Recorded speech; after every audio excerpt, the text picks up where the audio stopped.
Hi friends, it's me വീണ. അപ്പോൾ ഇന്നത്തെ എൻ്റെ ഡെയിലി വ്ളോഗിലേക്ക് അവർക്ക് സ്വാഗതം. അപ്പോൾ ഞങ്ങളുടെ ഇൻട്രോ കണ്ടപ്പോൾ തന്നെ നിങ്ങൾക്ക് മനസ്സിലായി കാണൂല്ലേ, ഒരുങ്ങിയിരിക്കുക എങ്ങോട്ടോ പോകാനുള്ള പുറപ്പാടിലാണ്. അത് തന്നെയാണ് കേട്ടോ, നമ്മൾ ഇന്നൊരു മൂവിക്ക് പോവുകയാണേ. മൂവി ഏതാന്ന് ഇപ്പം ഭൂരിഭാഗം ആൾക്കാർക്ക് മനസ്സിലായി കാണും കേട്ടോ. നമ്മൾ വാഴ 2 കാണാൻ വേണ്ടിയാണ് കേട്ടോ പോകുന്നത്. നമ്മളതേ ഫാമിലി ആയിട്ടാണ് കേട്ടോ പോകുന്നത്. അച്ഛൻ, അമ്മ, അനിയന്മാർ എല്ലാവരും ഉണ്ട് കേട്ടോ. എല്ലാവരുമായിട്ടാണ് നമ്മൾ പോകുന്നത്. അപ്പോൾ നമ്മുടെ മൂവിയുടെ ടൈം 12 മണിയായിരുന്നു കേട്ടോ. ബാക്കി എല്ലാ ഷോയും ബുക്ക്ഡ് ആയിരുന്നു. അപ്പോൾ നമുക്ക് 12 മണിക്കുള്ള ഷോ ആണ് കേട്ടോ അവൈലബിൾ ആയിട്ടുണ്ടായിരുന്നത്.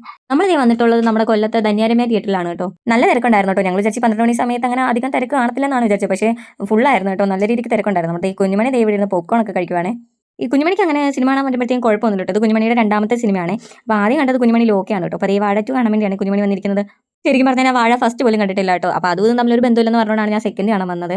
നമ്മൾ മുൻകൂട്ടി പോപ്കോണും ഒക്കെ വാങ്ങിച്ചിട്ട് ആട്ടോ കയറിയത്. നമ്മൾ ഇത്രയും ആൾക്കാരുണ്ടല്ലോ, അപ്പോൾ നമുക്ക് എന്തെങ്കിലും ഇടയ്ക്കിടയ്ക്ക് കുറച്ചിരിക്കണ്ടേ. പിന്നെ ഞാൻ വീഡിയോ എടുക്കാൻ നേരത്തെ എല്ലാവരും ഹായ് പറയാൻ കേട്ടോ. കുഞ്ഞുമണി ഇവിടെ ഹായ് ഒക്കെ പറയുന്നുണ്ട്. അങ്ങനെ നമ്മൾ ഫസ്റ്റ് ഹാഫ് ഒക്കെ കണ്ടു കഴിഞ്ഞിട്ടുണ്ട് കേട്ടോ. എന്തോരം ചിരിക്കാനുണ്ടായിരുന്നു. എനിക്ക് നല്ല രീതിക്ക് ഫസ്റ്റ് ഹാഫ് ഒക്കെ ഇഷ്ടപ്പെട്ടു കേട്ടോ. അപ്പോൾ നമ്മൾ ഇന്റർവെൽ ടൈമിൽ എടുത്ത കുറച്ച് വീഡിയോസൊക്കെയാണ്.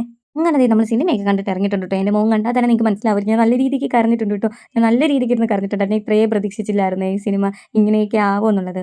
അങ്ങനത്തെ വീട്ടിൽ വന്നിട്ട് ഞാൻ എടുത്ത വീഡിയോസാണ് കേട്ടോ. ശരിക്കും പറഞ്ഞാൽ അതിൻ്റെ മൈൻഡിൽ തന്നെ കിടക്കുമായിരുന്നു കേട്ടോ. അതിൽ ഓരോ സീനാവട്ടെ, ഓരോ കാര്യമാവട്ടെ, എനിക്കങ്ങോട്ട് ശരിക്കും പറഞ്ഞാൽ ഉറങ്ങാൻ പോലും പറ്റുന്നുണ്ടായിരുന്നില്ല. അതിങ്ങനെ മൈൻഡിൽ കിടന്ന് ഓടിക്കൊണ്ടിരിക്കുകയാണ് കേട്ടോ. ശരിക്കും പറഞ്ഞാൽ ഈ കാലഘട്ടത്തിലൊക്കെ എല്ലാവരും കൂടെ ഫാമിലി ആയിട്ട് എല്ലാവരും പോയിരുന്ന് കാണേണ്ട നല്ലൊരു സിനിമയാണ് കേട്ടോ. എന്തോരം കാര്യങ്ങളുണ്ട് അതിനകത്ത് പറഞ്ഞു തരാനായാലും എടുക്കാനായാലും എനിക്ക് അത്രയ്ക്ക് ഇഷ്ടപ്പെട്ടു കേട്ടോ. ഇനി ഒന്നുകൂടെ പോയി കാണണമെന്ന് എനിക്കുണ്ട് കേട്ടോ. എനിക്ക് അത്രയ്ക്ക് നന്നായിട്ട് ഇഷ്ടപ്പെട്ടിട്ടുണ്ടായിരുന്നു. മൂവിയൊക്കെ കണ്ടു കഴിഞ്ഞിട്ട് അത് എൻ്റെ മൈൻഡിൽ തന്നെ ഇങ്ങനെ ഇരിക്കണം കേട്ടോ. ഇപ്പോഴും അതിൻ്റെ ഒരു ഹാങ് ഓവർ എൻ്റെ മൈൻഡിൽ തന്നെ ഉണ്ട്. അപ്പോൾ നമ്മുടെ ഡെയിലി വ്ളോഗ് ഇന്ന് ഇത്രയും ഉണ്ടായിരുന്നുള്ളൂ. അപ്പോൾ ചാനൽ എല്ലാ കൂട്ടുകാരും സബ്സ്ക്രൈബ് ചെയ്ത് സപ്പോർട്ട് ചെയ്യണം. അപ്പോൾ നാളെ അടുത്തൊരു വീഡിയോ ആയിട്ട് വരാൻ ബൈ ബൈ ചെയ്യുമ്മ.